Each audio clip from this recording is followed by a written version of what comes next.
Students, ये आपकी हिंदी की कक्षा है और आज हम हिंदी की कक्षा में आपकी जो पाठ्य पुस्तक हिंदी प्रवलिका है उसका पाठ 11 पढ़ेंगे। प्यारा सा एक पत्र। प्यारा सा एक पत्र, इसमें एक बच्चे ने पत्र लिखा है और उसमें अपने बारे में बताया है कि उसने किस तरीके से आगरा घूमने गई है और आगरा के बारे में इसमें विवरण दिया है। तो हम इसमें पढ़ते हैं और फिर पता लगाते हैं क्या क्या बताया है। आपने अपनी फिंगर रखना है। 25 कमला नगर, नई दिल्ली, ये पता है वहां का।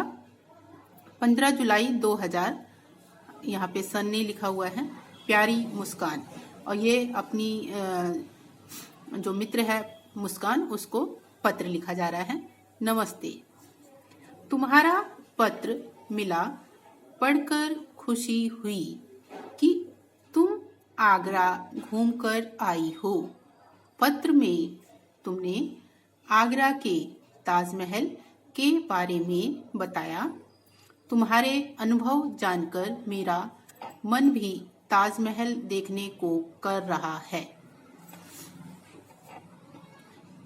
इसमें जो ये लड़की है, ये अपनी सखी को, मित्र को कह रही कि तुम्हारा पत्र मिला और पढ़कर बहुत खुशी हुई कि तुम आगरा घूम करके आई हो, और पत्र में तुमने आगरा के ताजमहल के बारे में बताया और तुम्हारे अनुभव को जान करके मुझे ताजमहल देखने का मन कर रहा है। यह पत्र मैंने तुम्हें अपनी गर्मी की छुट्टियों के बारे में बताने के लिए लिखा है। इस बार गर्मी की छुट्टियों में मैं अपने माता पिता के साथ नाना नानी के घर गई थी। मेरी नानी का घर शहर से दूर एक गांव में है। तो इसमें जो पत्र लिख रही है वो बता रहे हैं कि गर्मियों की छुट्टियों में मैं अपने माता पिता के साथ नाना नानी के गांव गई थी, घर गई थी, और ये घर, जो घर है वो शहर से बहुत दूर एक गांव में है।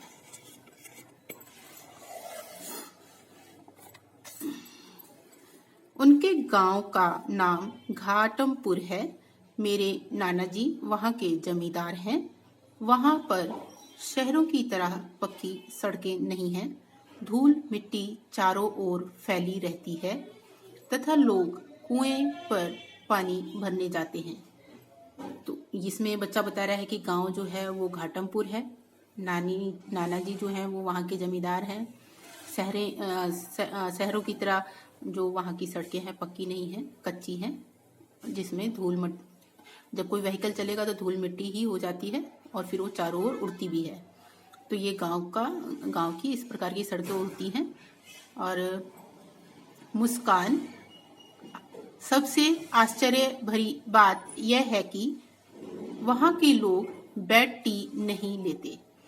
यानी बेड टी का मतलब कि जैसे ही उठते हैं वैसे चाय नहीं पीते, बल्कि सुबह गरम गरम दूध पीते हैं और नहा धोकर पूजा करते हैं।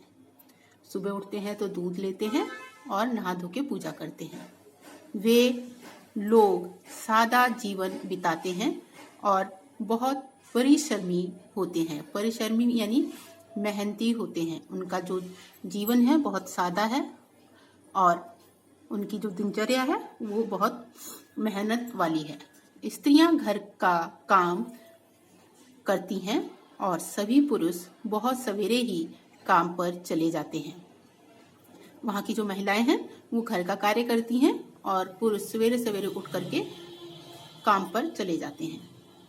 सभी बच्चे पकड़म पकड़ाई, स्टापू, रस्सी कूदना, खो खो, पोशंपा भाई पोशंपा, चोर सिपाही, गुल्ली डंडा व पतंगबाजी इत्यादि खेल खेलते हैं। तो वहाँ पे जो बच्चे हैं ये सारे जो खेल के नाम बताए हैं खेल खेलते हैं। गांव के लोगों का पहनावा भी अलग प्रकार का है। स्त्रियां साड़ी और लहंगा चुनरी पहनती हैं और पुरुष कुर्ता व पायजामा पहनते हैं। सभी लोग आपस में मिलजुल कर रहते हैं। शाम के समय कुछ लोग पेड़ के नीचे बैठकर बातें करते हैं। तो वहाँ के लोगों का पहनावा भी शहर से अलग है। जो महिलाएं हैं वहाँ की, वो साड़ी या लहंगा चुनरी पहनती हैं। पुरुष जो हैं वहाँ के पैजामा कुर्ता पहनते हैं। सभी लोग आपस में मिलजुल करके रहते हैं। शाम के समय लोग एक जगह इकट्ठे होते हैं और बातचीत करते हैं। और वहाँ के लोग शहर के लोगों की तरह टेलीफोन पर बातें नहीं करते। यानी वहाँ पे क्या है कि सब लोग आपस में सामने बैठ के बातें करते हैं और टेलीफोन पे बात नहीं करते हैं। टेलीफोन में तो हम किसी को सामने नहीं देखते प्रत्यक्ष रूप में, सिर्फ आवाज़ सुनाई देती है, बल्कि आमने सामने बैठकर खूब बातें करते हैं। तो आमने सामने बैठ करके खूब बातें करते हैं, इससे क्या होता है कि हमारा कोई बिल भी नहीं आता है और हम अपनी मन की बातें अच्छे से कर पाते हैं। मुस्कान, हम वहां पूरे 4 दिन रहे। वहां सड़क के दोनों ओर लहलहाते खेत थे। हरे भरे खेत बहुत ही अच्छे लग रहे थे। मैंने भी खेतों से गन्ने तोड़कर खाए।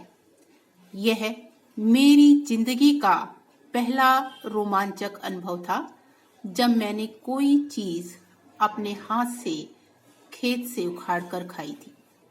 अब मुस्कान ने बताया कि वो पूरा 4 दिन वहां पर रही थी और सड़क के दोनों ओर लहलहाते खेत नजर आ रहे थे और खेत हरे भरे बहुत अच्छे लग रहे थे और उसने खेत से गन्ने तोड़कर ये खाए।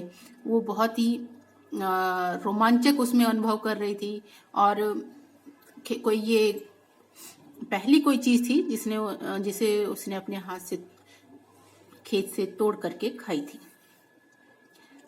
मेरी नानी ने मुझे अपने हाथ से कपड़े सिल कर दिए हैं।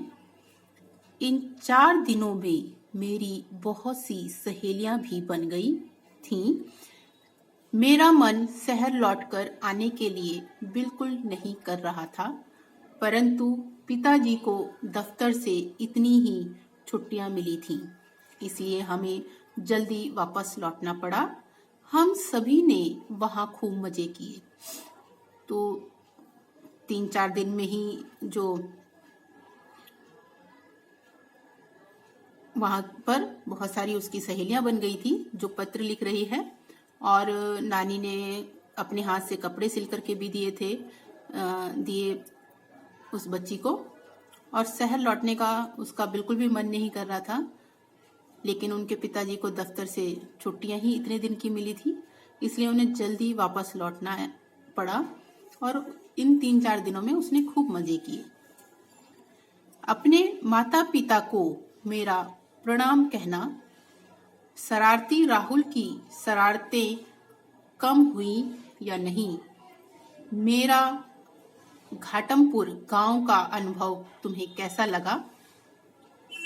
पत्र लिखकर बताना। तो लास्ट में जैसे पत्र में लिखा जाता है कि अपने माता पिता को प्रणाम कहना और शरारती राहुल की शरारतें कम हुई या नहीं, यानी जो अपनी मित्र को जिसको पत्र लिखा जा रहा है उसके भाई के बारे में बात हो रही है कि उसकी शरारतें कम हुई या नहीं। और साथ में ये भी पूछा है कि घाटमपुर का जो मैंने अनुभव लिखा है वो भी मुझे लिख के बताना कि तुम्हें कैसा लगा। तुम्हारी सखी नेहा, यानी उस बच्ची का नाम नेहा है जो ये पत्र लिख रही है और जो सारा अपना जो गांव में जो देखा है उसके बारे में बता रही है, उसका नाम नेहा है। तो बच्चों, आपने इस कहानी को अच्छे से पढ़ना है। और पत्र लिखना सबको आना चाहिए। पत्र लिखने में क्या होता है कि हम अपने अनुभव को शेयर करते हैं। तो आजकल क्या है, फोन की वजह से हम अपने अनुभवों को किसी से बता नहीं सकते। अपने वाक्पटुता भी इससे अच्छी होती है और हम अच्छा महसूस भी करते हैं। तो कभी कुछ अगर आप कहीं घूमने जाते हैं तो उसे एक पत्र के माध्यम से उसे अपनी पुस्तक में लिखिए, जिससे कि आपको लिखने का, वाक्य प्रयोग करने का अच्छा अनुभव हो जाए। क्योंकि जब आप अपने शब्दों को वाक्यों में प्रयोग नहीं करेंगे तो आपको किसी भी चीज का प्रश्न या निबंध बनाना नहीं आएगा। तो इस प्रकार अगर आप करते हैं तो आपको लिखना आ जाता है। तो बच्चों से लिखेंगे, और आप कभी भी कहीं जाएं तो उसका विवरण इसी प्रकार आप इसको लिख करके अपने मित्र से, किसी से शेयर कर सकते हैं, अपने घर में भी बता करके उसको शेयर कर सकते हैं। ठीक है, धन्यवाद।